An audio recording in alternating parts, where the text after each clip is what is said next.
আমার এটা ভীষণ ডিস্টেস্টফুল লাগে, আমার ভীষণ রুচিহীন লাগে।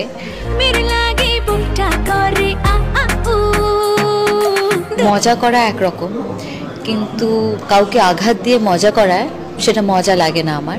এবার অবশেষে সুপারস্টার শাকিব খানের তুফান সিনেমার দুষ্ট কোকিল গানের মিমি চক্রবর্তীর খোলামেলা পোশাক নিয়ে মন্তব্য করেছেন কলকাতার জনপ্রিয় অভিনেত্রী কোয়েল মল্লিক। হ্যাঁ বন্ধুরা, কি বললেন কোয়েল মল্লিক, ভিডিওটি না টেনে শেষ পর্যন্ত দেখতে থাকুন।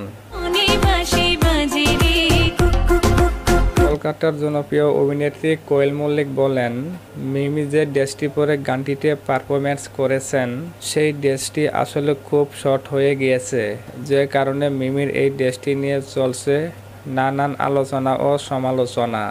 আমি মিমির জায়গায় থাকলে কখনো এমন ড্রেসে পারফরমেন্স করতাম না, বা এমন ড্রেসে আমি কখনো সেই গানটিতে শর্ট দিতে যেতাম না।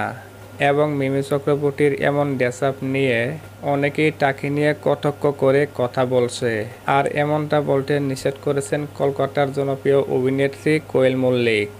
তো বন্ধুরা, অভিনেত্রী কোয়েল মল্লিকের মন্তব্য নিয়ে আপনাদের মতামত কি, অবশ্যই কমেন্ট বক্সে কমেন্ট করতে ভুলবেন না।